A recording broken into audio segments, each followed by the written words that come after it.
warahmatullahi wabarakatuh.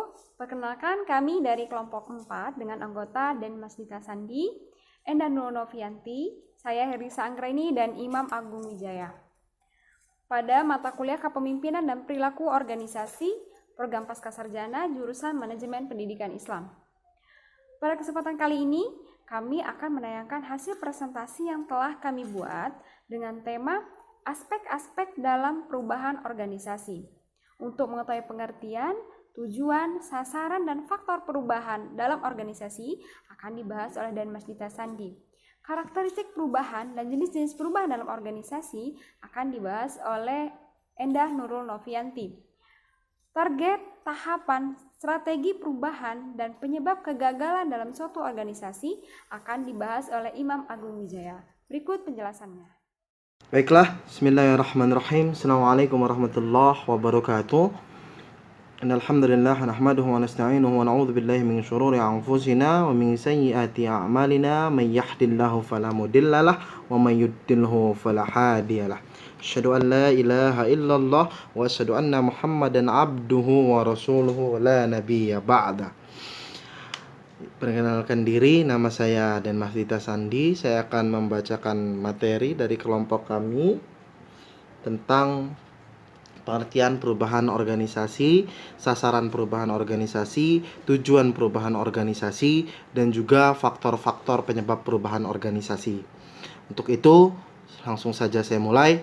Yang pertama adalah pengertian perubahan organisasi. Menurut Hatch pada tahun 1997, perubahan organisasi secara sederhananya dapat diartikan adalah pembahasan mengenai mengapa, kapan, dan bagaimana organisasi melakukan perubahan. Perubahan organisasi adalah suatu proses di mana organisasi tersebut berpindah dari keadaannya yang sekarang menuju ke masa depan yang diinginkan untuk meningkatkan efektivitas organisasinya. Menurut Desplace pada tahun 2005 yang mengutip dari kajian yang dilakukan oleh Porras dan Robertson pada tahun 1992 menyatakan bahwa kebijakan perubahan yang dilakukan oleh organisasi hanya memberikan manfaat positif tidak langsung bagi organisasi sebesar 38%. Jadi, perubahan organisasi merupakan suatu proses perubahan yang terjadi di dalam ataupun di luar organisasi pada tingkat individu maupun kelompok yang terjadi secara bertahap dan kontinu atau terus-menerus dengan tujuan untuk memajukan dan mengembangkan organisasi tersebut. Selanjutnya adalah tujuan dari perubahan organisasi.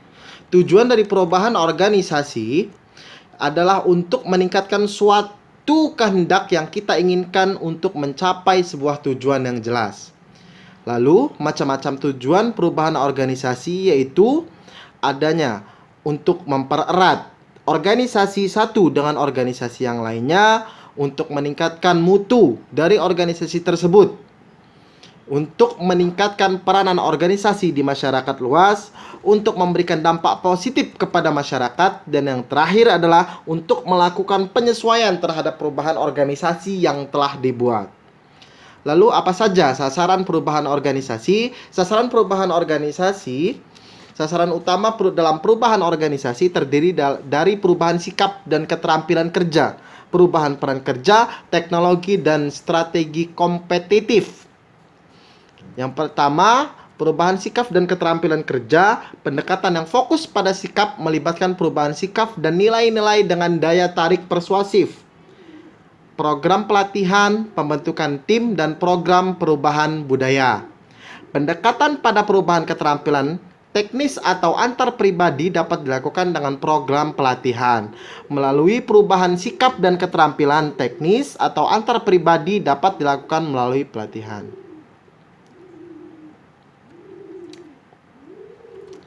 Yang selanjutnya adalah perubahan peran kerja. Pendekatan pada perubahan peran kerja dapat dilakukan antara lain dengan cara merancang kembali pekerjaan karyawan dengan aktivitas dan tanggung jawab berbeda. Reorganisasi arus kerja, memodifikasi hubungan otoritas, mengubah kriteria dan prosedur evaluasi kerja, serta mengubah sistem penghargaan melalui perubahan peran kerja peran kerja yang mana dapat diharapkan individu akan mengubah secara bertindak dan sikap mereka sesuai dengan cara yang baru serta berperilaku lebih efektif sesuai dengan tuntutan peran baru yang dikuatkan dengan sistem evaluasi dan penghargaan. Yang selanjutnya adalah teknologi pendekatan dapat dilakukan dengan cara memperkenalkan peralatan baru dalam menyelesaikan suatu pekerjaan, merancang kembali fasilitas fisik, serta sistem informasi dan pendukung keputusan baru. Selanjutnya adalah strategi kompetitif. Perubahan strategi ini biasanya menuntut perubahan secara konsisten terhadap individu-individu, peran kerja, dan teknologi pendekatan yang fokus pada perubahan strategi. Misalnya perusahaan meluncurkan produk baru, memasuki pasar baru, pemasaran melalui internet, membentuk joint venture, dan memodifikasi kerjasama dengan pemasok. Lalu penyebab perubahan organisasi. Berikut beberapa penyebab perubahan organisasi. Ada dua, yaitu ada faktor internal dan juga faktor eksternal. Faktor internal, perubahan yang disebabkan karena faktor dari dalam ataupun faktor internal dalam suatu organisasi. Perubahan ini terjadi karena adanya konflik atau permasalahan internal seperti perubahan tujuan, perubahan jumlah personel, menurunnya semangat kerja. Permasalahan tersebut dapat diatasi dengan cara pengambilan keputusan dari seorang pemimpin organisasi, menentukan kebijakan baru dalam suatu organisasi untuk mengatasi masalah tersebut. Lalu ada juga faktor eksternal atau faktor dari luar. Perubahan organisasi yang disebutkan oleh faktor dari luar organisasi seperti regulasi pemerintah, kondisi ekonomi, tindakan pesaing. Perubahan eksternal ini akan menghambat pertumbuhan dan perkembangan organisasi dalam mewujudkan tujuan-tujuan dan cita-cita organisasi. Faktor ini dapat diatasi dengan cara kerjasama antar organisasi untuk mewujudkan cita-cita bersama dengan adanya kesepakatan yang telah dibuat. Demikian yang dapat saya sampaikan, kurang lebihnya saya mohon maaf, pada Allah saya mohon ampun. Wabillahi taufiq wal hidayah. Wassalamualaikum warahmatullahi wabarakatuh.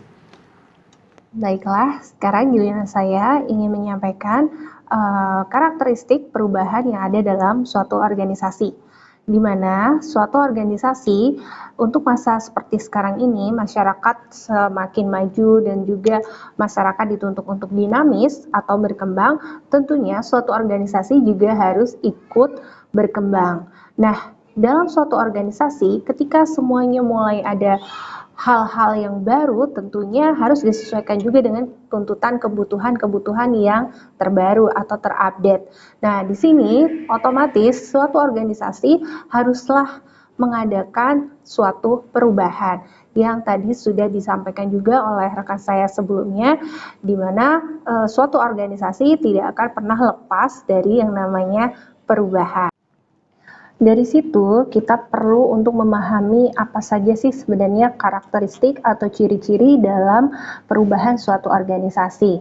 Nah, di sini saya akan menyampaikan ada beberapa hal terkait karakteristik atau ciri-ciri suatu perubahan dalam organisasi, di mana disebutkan menurut Timothy G. Galpin tahun 1996, beliau menyampaikan bahwa karakter atau ciri-ciri perubahan itu meliputi diantaranya yang pertama adalah perubahan bersifat misterius. Kenapa perubahan itu disampaikan sangat misterius? Karena perubahan bisa datang kapan saja tanpa kita tahu atau kita prediksi, sehingga perubahan di sini disebutkan bersifat misterius. Yang kedua, perubahan membutuhkan change maker atau pembuat suatu perubahan. Di sini disampaikan bahwa pembuat perubahan adalah pelakunya, bisa seorang leadernya atau anggotanya atau divisi-divisi yang sudah dibentuk untuk melakukan suatu perubahan tersebut. Dan yang ketiga, tidak semua individu mampu diajak untuk melihat suatu perubahan. Di sini dimaksud adalah kita lihat realita dari kehidupan kita sekarang dalam suatu organisasi, banyak sekali individu yang dia tahu persis bahwa kita sedang membutuhkan suatu perubahan dalam suatu organisasi yang kita naungi. Akan tetapi mereka cenderung untuk pasif atau hanya mampu melihat saja tanpa melakukan suatu pergerakan untuk melakukan perubahan. Sehingganya mereka bisa melihat dengan pasti kita sedang membutuhkan perubahan, akan tetapi dia tidak bisa melihat masa depan atau tidak dapat mengatasi suatu perubahan tersebut. Kemudian yang keempat adalah perubahan terjadi kapan saja dan di mana saja. Ini hampir mirip dengan pernyataan sebelumnya, yaitu yang pertama adalah perubahan bersifat misterius. Di sini dimaksudnya adalah pembuatan perubahan dibuat setiap saat sesuai dengan kebutuhan, yakni kebutuhan-kebutuhan yang sangat urgent tentunya akan datang kapan saja, seperti halnya yang disampaikan yang pertama. Hanya saja di sini perbedaannya adalah perubahan dibuat berdasarkan kebutuhan. Selanjutnya yang keempat adalah karakteristik di mana suatu organisasi menyikapi adanya perubahan tersebut. Biasanya organisasi ini tergantung dari unsur-unsur yang ada di dalamnya. Bagaimana suatu organisasi itu bisa dapat bertindak dengan baik ketika mengalami atau harus melaksanakan perubahan dalam organisasinya. Kemudian yang kelima adalah menyangkut beberapa sisi perubahan itu sendiri yang bersumber dari sumber daya manusianya, kemudian juga sarana prasarananya, teknologi yang dibutuhkan, serta keuangan yang ada dalam suatu organisasi itu sendiri. Kemudian poin yang ketujuh adalah perubahan dibutuhkan adanya upaya-upaya khusus. Ini dimaksud adalah ketika suatu organisasi sudah berjalan dengan lama dan tiba-tiba adanya perubahan, otomatis akan membuat pelaku individu yang ada dalam suatu organisasi itu mengalami fase yang tidak nyaman atau mengalami perubahan. Tentunya akan ada perbedaan dari fase sebelumnya, zona nyaman yang sudah dilaksanakan bertahun-tahun, kemudian harus ada pola adaptasi baru. Nah, di sini perubahan harus memiliki upaya-upaya khusus untuk menyentuh budaya-budaya yang sudah terjadi di sebelumnya agar mereka bisa lebih membuka diri atau bisa beradaptasi dengan baik dengan adanya perubahan dalam organisasi tersebut. Kemudian selanjutnya, perubahan sering diwarnai dengan mitos-mitos. Nah, ini contohnya adanya harapan-harapan yang diberikan seorang leader kepada bawahannya atau divisi yang diberikan tanggung jawab untuk melakukan perubahan atau membuat konsep perubahan, memberikan asumsi-asumsi seperti contohnya kemajuan atau perbaikan yang instan ini akan membuat organisasi ini semakin baik, semakin terpercaya, atau akan diberikan keuntungan naik gaji dan lain sebagainya. Padahal dalam realitanya ketika suatu organisasi mengalami perubahan, tentunya kita tidak juga bisa memprediksi apakah perubahan itu langsung berhasil atau tidak. Jadi tentunya pasti membutuhkan proses atau waktu untuk melihat apakah perubahan suatu organisasi itu berhasil, tepat guna, tepat sasaran, iya atau tidak, seperti itu. Kemudian yang kesembilan adalah perubahan menimbulkan ekspektasi. Yang di sini dimaksudkan adalah dapat menimbulkan pergerakan emosi dalam diri atau jiwa individu yang ada di dalamnya, dan harapan-harapan yang menimbulkan kekecewaan, seperti yang kaitannya dari poin sebelumnya, bahwa ada rasa seperti diberikan pengharapan yang lebih sehingganya perubahan ini menggugah emosi-emosi. Bila itu konotasinya positif, maka itu akan membawa kebaikan tentunya untuk dinamika dalam organisasi tersebut. Tapi jika itu berbalik atau berakibat negatif atau berpikirnya adalah negatif untuk langsung mendapatkan keuntungan yang berlipat ganda, tentunya jika tidak dibarengi dengan usaha yang maksimal, itu akan berpengaruh buruk untuk organisasi tersebut. Kemudian yang terakhir, yakni perubahan selalu dianggap menakutkan atau membuat panik para pelaku organisasi yang ada di dalamnya. Ini mungkin sebagian besar. Tidak jarang juga organisasi-organisasi yang bersifat dinamis itu sangat semangat dan antusias untuk mengalami yang namanya perubahan untuk kemajuan dan kebaikan suatu organisasi tersebut. Nah, kurang lebih demikian karakteristik perubahan yang terjadi dalam organisasi. Nah, sekarang kita perlu juga memahami atau mengetahui jenis-jenis perubahan dalam suatu organisasi. Perubahan pasti akan terjadi di mana-mana, kapanpun dan dimanapun, baik itu organisasi kecil, organisasi besar, internal maupun eksternal. Tidak akan terlepas yang namanya suatu perubahan. Organisasi di sini harus pandai-pandai tentunya untuk menyesuaikan diri dengan perubahan yang ada.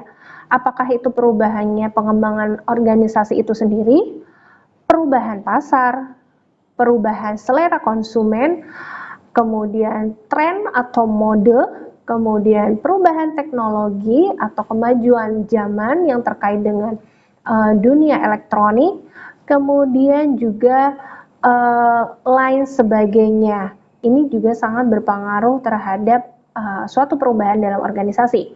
Dan di sini menurut Grandi 2004 dalam bukunya menyebutkan ada 2 jenis dan 3 sifat dalam suatu perubahan organisasi.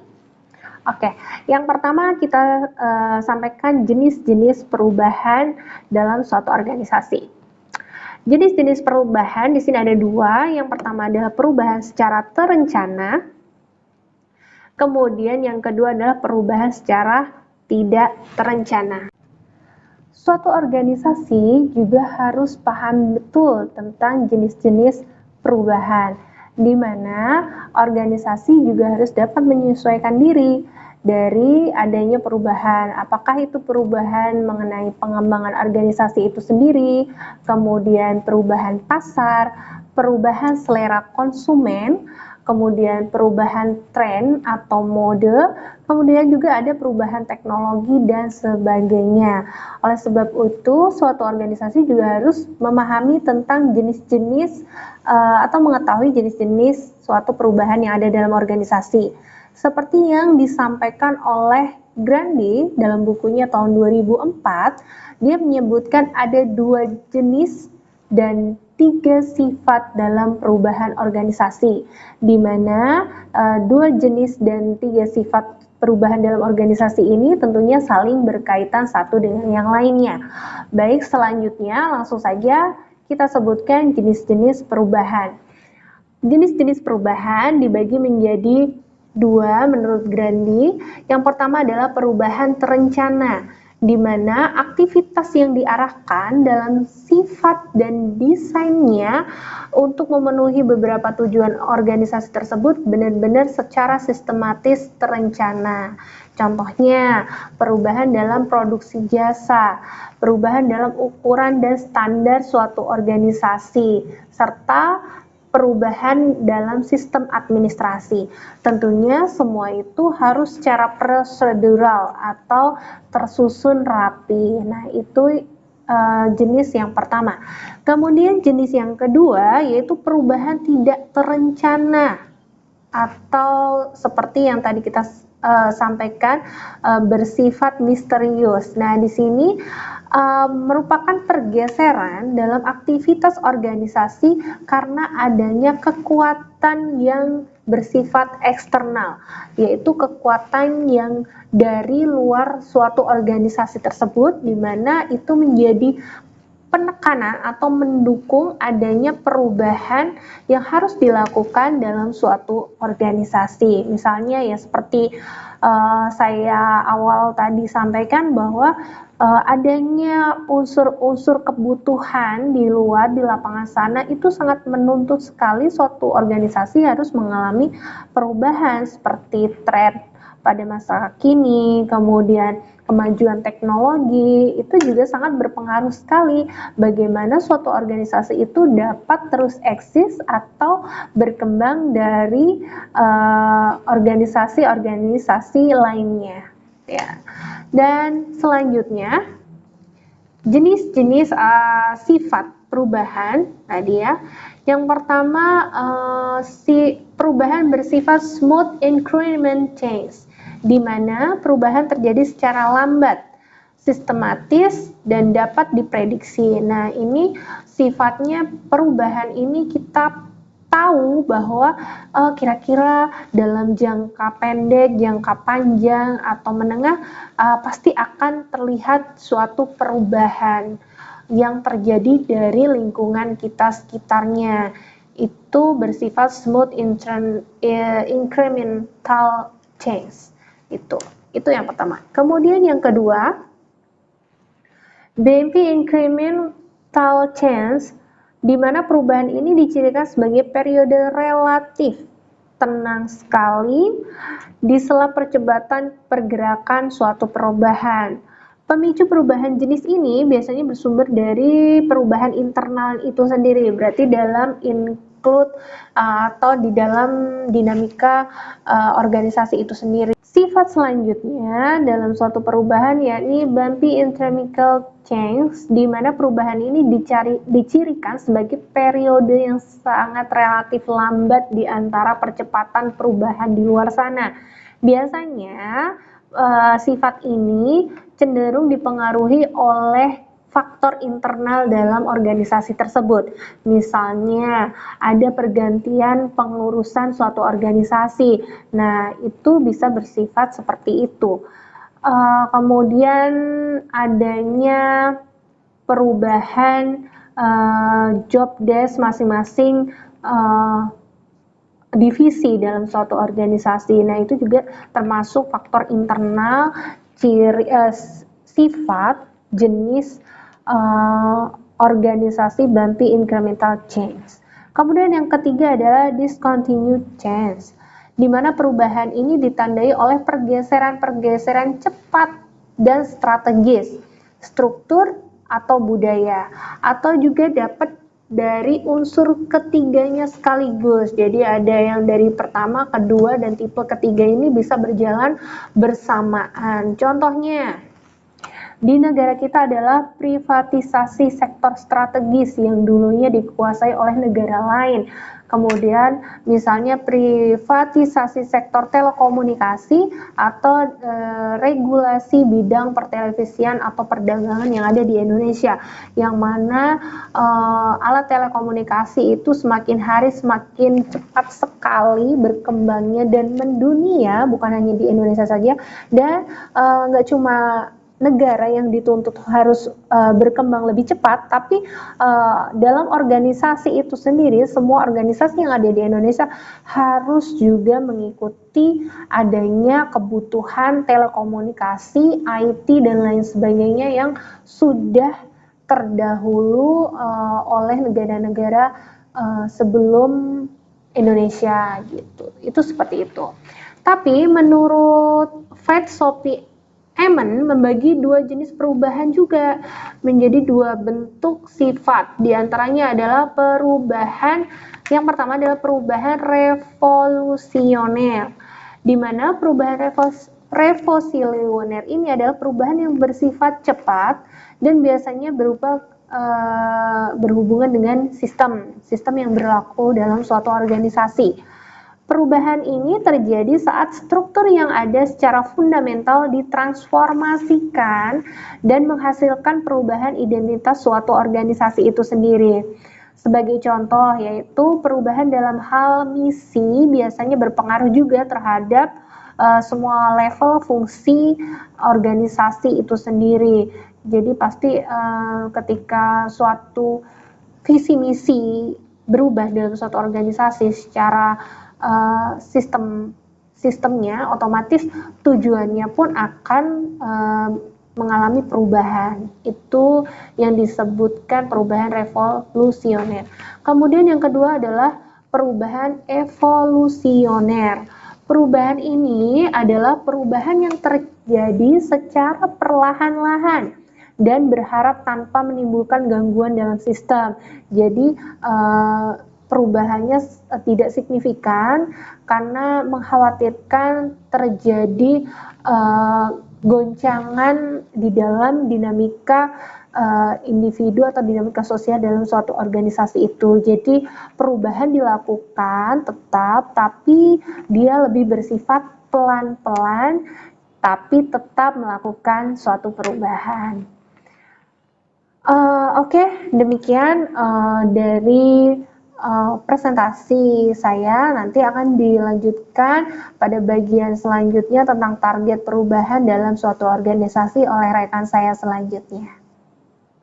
Assalamualaikum warahmatullahi wabarakatuh. Nama saya Imam Agung Wijaya dari kelas B Manajemen Pendidikan Islam. Di sini saya dari kelompok 4 akan menjelaskan tentang target perubahan dalam organisasi, tahapan dalam organisasi, strategi perubahan organisasi, dan penyebab gagalnya organisasi. Nah, saya di sini akan menjelaskan target perubahan dalam organisasi. Yang pertama, sumber daya manusia. Sumber daya manusia merupakan aset penting dalam suatu organisasi. Perilaku dan kemampuan karyawan serta sistem sumber daya manusia yang mendukungnya. 2. Sumber daya fungsional. Suatu organisasi dapat meningkatkan nilai dengan merubah struktur, budaya, dan teknologi. Ketiga, kemampuan teknologi. Teknologi untuk mendukung desain pekerjaan, mengatur aliran kerja, dan mengintegrasikan manusia dan mesin dalam sistem kerja. Keempat adalah kemampuan organisasi. Melalui struktur organisasi dan budaya, sebuah organisasi dapat memanfaatkan sumber daya manusia dan fungsional untuk memanfaatkan peluang teknologi. Selanjutnya, tahapan dalam organisasi, yaitu model Lewing atau upphasing, pencairan kebukuan lama. Langkahnya yaitu 1. Memanfaatkan ketidakpuasan dengan sistem yang berlaku sekarang, membangun hubungan yang efektif dengan orang yang terlibat dalam perubahan, meminimalisir adanya resistensi. 3. Change of movement, gerakan menuju perubahan. Langkah mempengaruhi gerak perubahan pada sistem yang tidak seimbang menuju arah baru yang diinginkan bersama. Keempat, rephrasing, pembengkuan kembali equilibrium baru. Nah, di situ strateginya ada menyediakan dukungan sumber daya yang diperlukan, membuat kebijakan baru dalam merekrut anggota yang sesuai dengan budaya organisasi yang baru dan bekerja sesuai dengan manajemen yang baru.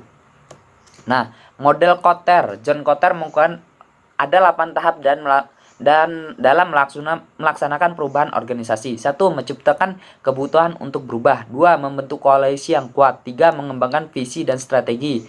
Keempat, mengkomunikasikan visi perubahan. 5. Menggerakkan, mendukung, dan memberdayakan lebih banyak orang. 6. Merencanakan dan merusakkan keuntungan jangka pendek. Planning for increasing short-term wins. 7. Yaitu membangun perubahan yang berkelanjutan. Consolidating improvement and product still more change. 8. Dengan budaya organisasi. Institutionalizing a new approach. Nah, selanjutnya kita akan membahas tentang strategi perubahan organisasi. 1. Force consent strategi. Perubahan dilakukan melalui wewenang formal atau penggunaan reward dan punishment. Perubahan diperoleh dengan cepat namun cenderung dilakukan karena adanya rasa takut terhadap hukuman atau keinginan mendapatkan reward. Kedua, yaitu rational persuasion strategi. Perubahan dilakukan melalui pengetahuan, data empiris maupun argumen rasional. Argumen bisa disampaikan oleh agen perubahan, ahli dari luar maupun melalui demonstrasi. Perubahan yang terjadi lebih lambat dari strategi for consent, namun hasilnya lebih tahan lama dan terinternalisasi dalam diri individu. 3. Share power of strategi. Strategi yang melibatkan partisipasi pihak-pihak yang terlibat untuk melakukan perubahan sesuai dengan nilai kebutuhan maupun tujuan individu kelompok. Nah, yang terakhir adalah saya akan menjelaskan penyebab kegagalan dalam perubahan dalam suatu organisasi. Menurut Peter Ferdinand Drucker, seorang penulis dan konsultan manajemen, mengatakan bahwa orang-orang sebenarnya tidak menolak perubahan. Namun organisasi memperkenalkan perubahan yang seringkali sulit diterima oleh orang-orang di dalamnya. Berikut kesalahan yang dijabarkan oleh Dr. Robert Swan, seorang expert di bidang Lean Six Sigma. 1. Tidak membangun sense of urgency yang tinggi. Peluang untuk sukses memulai inisiatif perubahan akan hilang karena organisasi gagal membangun rasa urgensi pada seluruh orang di dalam organisasi. 2. Tidak menciptakan koalisi yang kuat antar manajemen. Organisasi memiliki peluang gagal jika tidak berhasil membuat kelompok inti yang solid dan mampu mengeluarkan antusiasme akan perubahan, karena disinilah pentingnya peran mereka untuk mendapat dukungan dari seluruh orang di dalam organisasi. 3. Tidak memiliki visi untuk masa mendatang. Organisasi yang gagal melakukan perubahan karena gagal membangun visi di masa depan yang sebenarnya membantu mengarahkan upaya perubahan. 4. Kurangnya mengkomunikasikan visi organisasi. Visi adalah pernyataan yang berharga yang akan menjadi acuan sebuah organisasi mencapai tujuannya. Namun, seringkali organisasi gagal mengomunikasikan visinya kepada seluruh orang-orang di dalamnya, sehingga mereka tidak memiliki gambaran luas untuk apa perubahan dilakukan. 2. Tidak menciptakan koalisi yang kuat antar manajemen. Organisasi memiliki peluang gagal jika tidak berhasil membuat kelompok inti yang solid dan mampu mengeluarkan antusiasme akan perubahan, karena disinilah pentingnya peran mereka untuk mendapat dukungan dari seluruh orang di dalam organisasi. 3. Tidak memiliki visi untuk masa mendatang. Organisasi yang gagal melakukan perubahan karena gagal membangun visi di masa depan yang sebenarnya membantu mengarahkan upaya perubahan. 4. Kurangnya mengkomunikasikan visi organisasi. Visi adalah pernyataan yang berharga yang akan menjadi acuan sebuah organisasi mencapai tujuannya. Namun, seringkali organisasi gagal mengomunikasikan visinya kepada seluruh orang-orang di dalamnya, sehingga mereka tidak memiliki gambaran luas untuk apa perubahan dilakukan. 5. Kendala yang ada di masa lalu tidak segera dihilangkan atau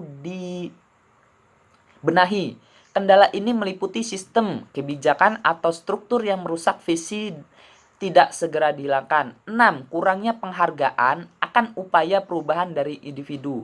Salah satu penyebab inisiatif perubahan gagal adalah karena perusahaan tidak menghargai peningkat kinerja individu sebagai hasil dari upaya yang mereka lakukan. 7. Mendeklarasikan kesuksesan terlalu cepat. Hal ini berkaitan dengan upaya organisasi yang gagal menilai dan mengukur upaya perubahan dan mengevaluasi hasilnya. Justru seringkali mereka telah menyatakan bahwa mereka telah berhasil melakukan perubahan. Padahal dalam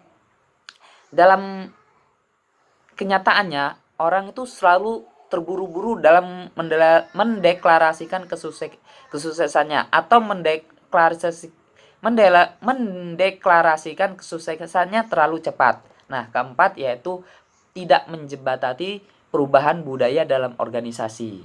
Kebanyakan organisasi gagal mendapat dukungan dari karyawan yang menolak untuk meninggalkan cara-cara lama dan mengganti dengan cara yang baru.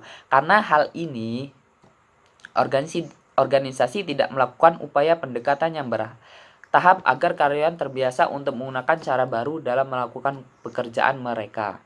Sekian dari saya ucapkan terima kasih. Apabila ada kesalahan saya mohon maaf, apabila ada kesalahan saya mohon ampun. Wassalamualaikum warahmatullahi wabarakatuh. Ialah beberapa pemaparan dari kelompok kami terkait dengan aspek-aspek perubahan dalam organisasi.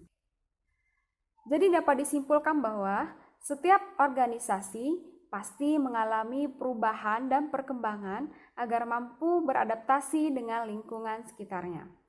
Perubahan yang terjadi pada sebuah organisasi dapat terjadi secara terencana maupun tidak terencana, tergantung dari faktor internalnya maupun faktor eksternalnya. Akan tetapi, tujuan dari perubahan organisasi adalah untuk mencapai efektivitas dan efisiensi kerjanya. Untuk mengubah organisasi menjadi lebih baik lagi, ada dua model yang sering digunakan, yaitu model perubahan organisasi Lewin dan juga model perubahan organisasi Kotter. Tapi masing-masing model memiliki tahap dan langkah juga strategi yang berbeda-beda. Akan tetapi, semua model memiliki tujuan yang sama, yaitu untuk memajukan organisasi dan membawa organisasi menjadi lebih baik lagi. Sebuah organisasi dapat mencapai perubahan yang baik apabila organisasi tersebut mampu berubah sesuai dengan jati diri dan kemampuan masing-masing elemen organisasi, sehingga apabila nanti terjadi sebuah perubahan, maka perubahan itu adalah perubahan yang diinginkan anggota organisasi.